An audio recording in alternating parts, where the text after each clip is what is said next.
नमस्कार, जय माता दी। प्रिय दर्शकों, आप सभी का हमारे इस खास कार्यक्रम में बहुत बहुत स्वागत है। सिंह राशि के जो जातक होते हैं, सूर्य ग्रह सिंह राशि का स्वामी होता है। आज हम दरअसल राहु और केतु के राशि परिवर्तन के माध्यम से हम आज केतु का स्पेशली फलादेश आपको बताएंगे सिंह राशि वालों के लिए। सिंह राशि वाले जातकों के जीवन में चतुर्थ भाव में केतु ग्रह का आगमन होने जा रहा है और चौथा केतु आपके जीवन में किस तरह का प्रभाव रखेगा, किस तरह का आपके जीवन में रिजल्ट देता है, इसे आपको समझना होगा। यदि आप ध्यानपूर्वक हमारे इस कार्यक्रम को अंत तक देखते हैं तो आपको समझ में आएगा कि ये केतु आपके लिए लाभप्रद है या नुकसानदायक है। चौथे घर में यदि केतु आता है तो 10वें घर में राहु चला जाता है। चौथे घर का जो केतु होता है भूमि, भवन, वाहन, फाइनेंस, इन चीजों का कारक होता है। अगले 18 महीनों तक सिंह राशि वाले जातकों के जीवन में भूमि और भवन के क्रय विक्रय से रिलेटेड कोई भी निर्णय यदि आपको करना है, यदि जरूरी है करना पड़ेगा, लेकिन बहुत ज्यादा सतर्कता की आवश्यकता होगी। खान पान का आपको ध्यान रखना होगा, अन्यथा सेहत स्वास्थ्य में कमी आ सकती है। एक्सरसाइज, योगा, प्राणायाम इत्यादि आपको करना चाहिए। अगले 18 महीनों तक केतु चतुर्थ भाव में बहुत अच्छा फल नहीं देता है, कष्टकारक, परेशानियों का कारण बनता है। इस केतु से आपको बचना होगा। मैंने देखा है कि चौथे घर का केतु अच्छे कारोबार को खड़ा कर देता है, रोक देता है, बंद कर देता है। बड़े से बड़ी प्रॉपर्टी को आपके हाथ से गायब कर देता है। आपको समझ में ही नहीं आता है दरअसल कि क्या हुआ और क्यों हुआ। आप जीवन भर सवाल का जवाब ढूंढते रह जाएंगे, लेकिन आपको जवाब नहीं मिलेगा, लेकिन आपके हाथ से चीजें निकल जाएंगी। अब यदि चीजें निकल जाएंगी तो आप क्या करोगे? तो ऐसी स्थिति में मैं आपको आगाह करना चाहता हूं, पहले ही आप सतर्क हो जाएं, सावधान हो जाएं, और ये सावधानी आपके जीवन को एक बेहतर पोजीशन, बेहतर परिस्थिति पर ले जाएगा, बेहतर उपलब्धियों को जोड़ने में सहायता प्रदान करेगा।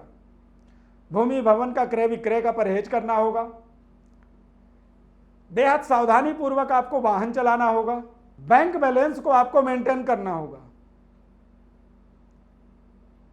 और माता के साथ आपको अपने रिश्तों को बेहतर बनाए रखने का प्रयास करना होगा। जीवन साथी के साथ, क्योंकि चौथा जो घर होता है ये सुख सुविधाएं, हमारे जीवन की फैसिलिटीज को कट करता है, कम करता है। यानी जीवन साथी के साथ आपके तनावों से आपको बचना होगा, आपसी सामंजस्य को बनाए रखना होगा। जब हमारे जीवन में हमारे ग्रह नक्षत्र थोड़ा सा हमारे अगेंस्ट होते हैं तो ऐसी स्थिति में हमें हमारे संपूर्ण परिवार के अंदर ही हमारा जो वातावरण होता है वो प्रभावित होता है, खराब होता है। चाहे वो जीवन साथी हो, चाहे बच्चे हों, माता पिता हों, भाई बहन हो, कोई भी हो, हर किसी के साथ हमारे आपसी अंडरस्टैंडिंग कमी होती है, तनाव आ जाती है। तो आपको इन चीज़ों का एक विशेष सावधानी रखना होगा। यदि आप व्यापार से जुड़े हुए हैं तो व्यापार में सतर्क होकर के, सावधान होकर के ही क्रय विक्रय की या लेन देन करनी होगी। ज़्यादा कर्ज लेने से आपको बचना होगा, परहेज करना होगा, क्योंकि यदि आपने कर्ज लिया तो उस कर्ज को आपको चुकाना भी है। बेवजह खर्चों से भी बचना होगा और खर्चों पे आपको अपनी पैनी नज़र रखनी होगी। यदि आप पैनी नज़र रखेंगे तो निश्चित रूप से आप अपनी बैलेंस को मेंटेन कर पाएंगे।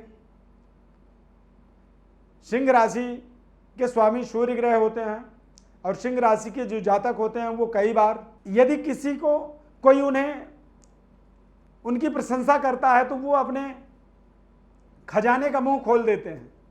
जो चाहिए, जो लेना है, जो करना है, दिल खोल के करने के लिए तैयार हो जाते हैं। तो इस तरह की जो सेंटिमेंट है, इन सेंटिमेंटों से आपको बचना होगा। यदि आप इनसे बचते हैं तो आप अपना जरूर कल्याण कर पाएंगे। किसी भी प्रलोभन में आने से पहले आपको उसके बारे में बड़ी बारीकी से गंभीरता से सोचना चाहिए। और यदि आपको समझ में ना आए तो आप किसी भी सलाहकार से सलाह लें, तब आप उस कार्य को आगे क्रियान्वित करें। अन्यथा बेवजह आ बैल मार मुझे उस परिस्थिति में फंस जाएंगे कि आप खुद समस्या के पास गए और समस्या आपके ऊपर आ गई, अब आप उसका समाधान ढूंढने लगे। तो वहां पता चला कि हम किसी को अपनी समस्या बता रहे हैं तो सामने वाला हमारे ऊपर ही हंस रहा है। ऐसी विडंबनाओं से बचने का आपको निरंतर प्रयास करना होगा। केतु ग्रह का राशि परिवर्तन 18 महीनों के लिए होने जा रहा है। यदि ये 18 दिन के लिए होता तो मैं जरूर कहता कि कोई बात नहीं, चिंता न करो, 18 दिन निकल जाएंगे।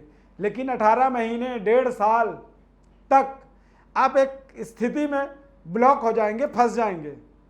तो इसलिए आपको मैं आगाह करना चाहता हूँ, सावधान करना चाहता हूँ। भगवान गणेश की आराधना स्तुति आपको करनी चाहिए। ओम गंग गणपतये नमः, इस मंत्र का आपको रोजाना जप करना चाहिए। भगवान गणेश में मोदक बुधवार के दिन जरूर समर्पित करें, अर्पित करें और भगवान गणेश के मंत्रों का रोजाना जप करें। इससे केतु के दुष्प्रभावों को अपने जीवन में आप निश्चित रूप से शांत कर पाएंगे और अपने जीवन को कल्याण कर पाएंगे। प्रिय दर्शकों, आप अपने लाइफ में किसी भी तरह की कोई सवाल है आपके जीवन में, उस सवाल का जवाब चाहते हैं तो हमारे व्हाट्सएप नंबर पर अपनी बड़ी डिटेल लिख करके भेजें। हमारे तरफ से हम आपको संपूर्ण विश्लेषण बताएंगे और आपके जीवन से जुड़ी हुई महत्वपूर्ण गूढ़ विषयों को आपको बताएंगे, जिससे आप अपने जीवन को बेहतर बना पाएं, मंगलमय अपने जीवन का लाभ ले पाएं। हमारे चैनल को आप सब्सक्राइब जरूर करें, लाइक करें, बेल के बटन को क्लिक करें नए कार्यक्रमों से जुड़े रहने के लिए। यदि हमारे चैनल को आपने सब्सक्राइब कर रखा है तो बहुत बहुत धन्यवाद। हमारे इस खास कार्यक्रम को देखने के लिए धन्यवाद।